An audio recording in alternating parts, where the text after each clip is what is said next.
एक जंगल में बहुत सारे जानवर रहते थे। उसी जंगल में एक बूढ़ा बंदर भी रहता था। बंदर अपनी होशियारी और चतुराई के लिए जाना जाता था। जंगल में जब किसी प्रकार की मुसीबत आती थी तो सभी जानवर अपनी समस्या का हल निकालने के लिए बंदर के पास ही जाते थे। उसी जंगल में एक बिल में एक खरगोश भी रहता था। एक बार खरगोश खाने की तलाश में कुछ दिनों के लिए बाहर चला गया, जिससे उसका घर खाली हो गया।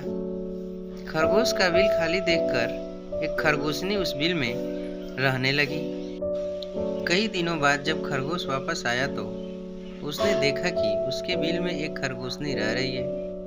अपने बिल में खरगोशनी को रहता देख खरगोश को बहुत गुस्सा आया और खरगोश ने खरगोशनी से अपना बिल खाली करने के लिए कहा, किंतु खरगोशनी बोली, मैं यहाँ कई दिनों से रह रही हूँ और अब इस बिल पर मेरा अधिकार है। इस बिल को मैं किसी भी हालत में खाली नहीं करूँगी।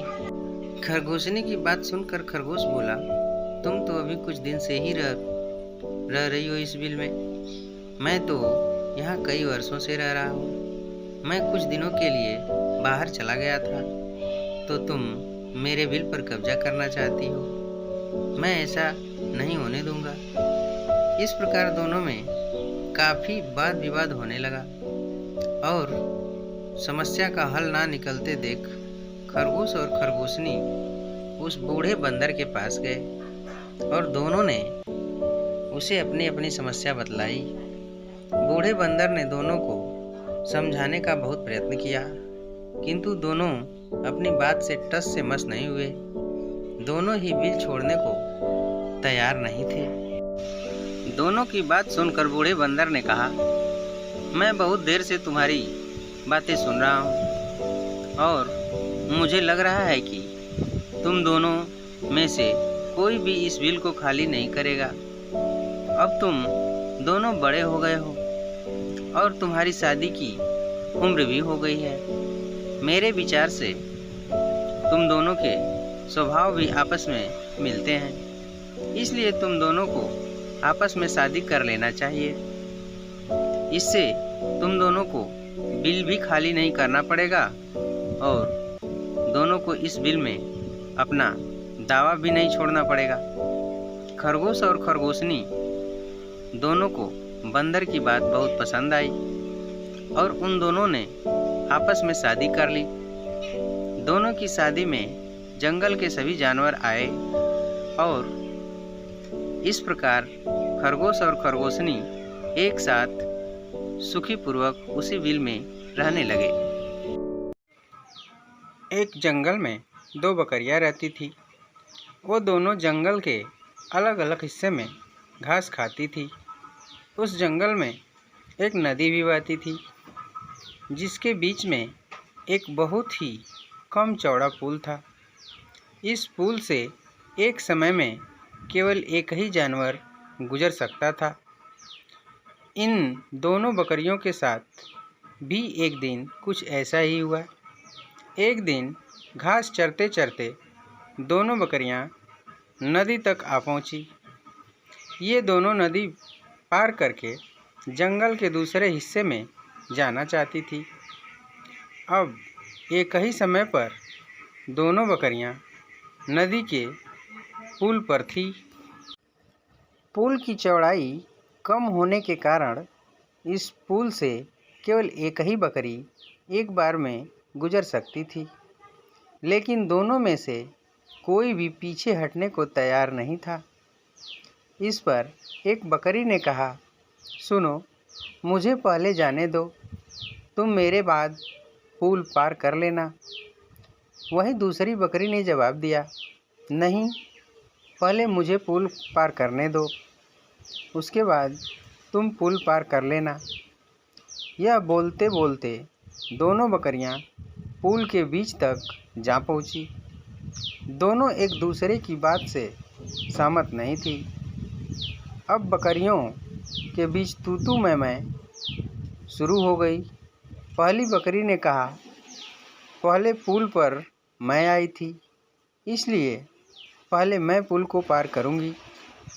तब दूसरी बकरी ने भी तुरंत जवाब दिया, नहीं, पहले मैं पुल पर आई थी, इसलिए पहले मैं पुल पार करूंगी। यह झगड़ा बढ़ता ही जा रहा था। इन दोनों बकरियों को बिल्कुल भी याद नहीं रहा कि वह कितने कम चौड़े पुल पर खड़ी हैं।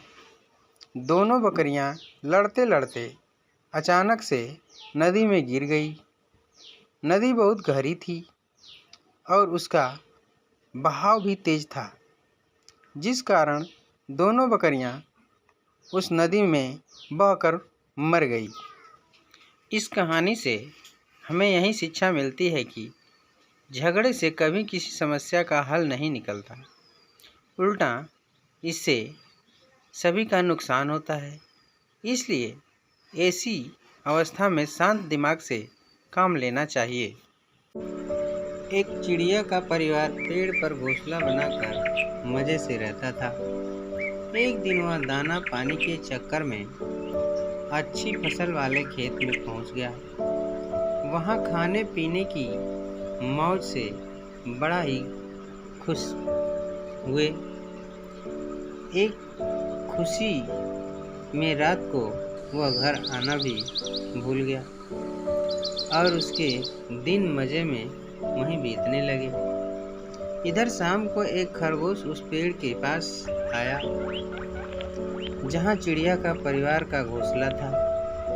पेड़ जरा भी ऊंचा नहीं था, इसलिए खरगोश ने उस घोंसले में झांक कर देखा तो पता चला कि यह घोंसला खाली पड़ा है। घोंसला अच्छा खासा बड़ा था, इतना कि वह उसमें खरगोश आराम से रह सकता था।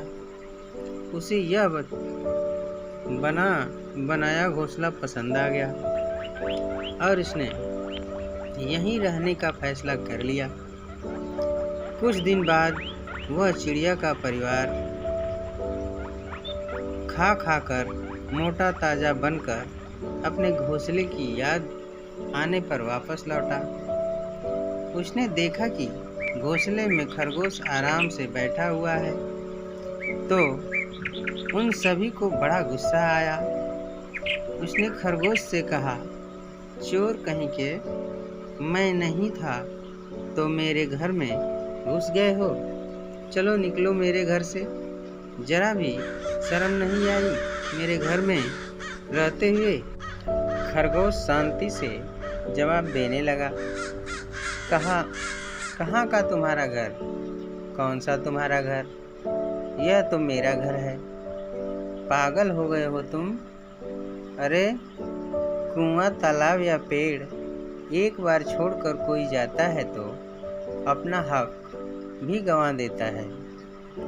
यहाँ तो जब तक हम हैं वह अपना घर है, बाद में तो इसमें कोई भी रह सकता है। अब यह घर मेरा है, बेकार में मुझे तंग मत करो। यह बात सुनकर चिड़िया के परिवार के सभी सदस्य कहने लगे, ऐसे बहस करने से कुछ हासिल नहीं होने वाला।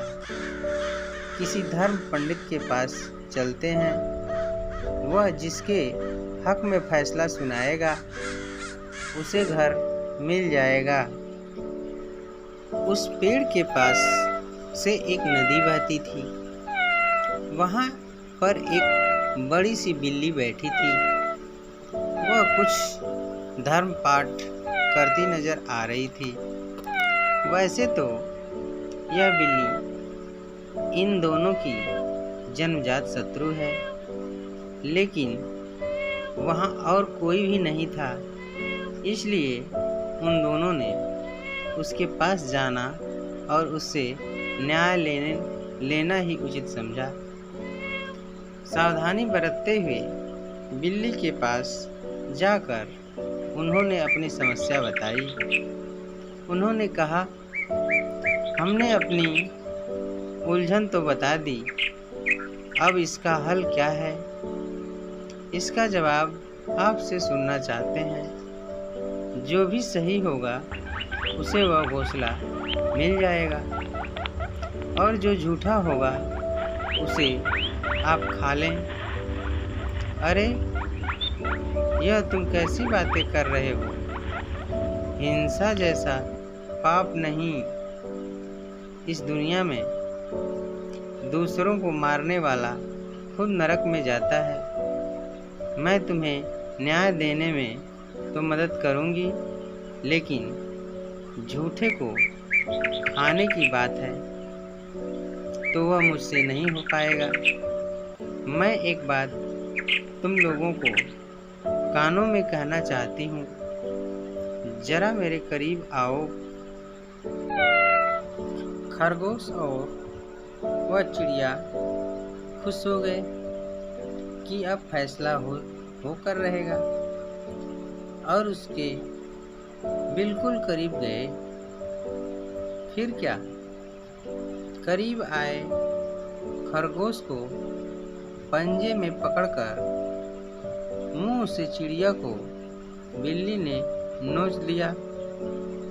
दोनों का काम तमाम कर दिया, और इस तरह अपने शत्रु को पहचानते हुए भी उस पर विश्वास करने से खरगोश और चिड़िया को अपनी जान गंवानी पड़ी। इस कहानी से हमें यह शिक्षा मिलती है, चाहे परिस्थितियाँ कैसी भी हों, लेकिन भूलकर भी अपने दुश्मन की बातों पर यकीन नहीं करना चाहिए।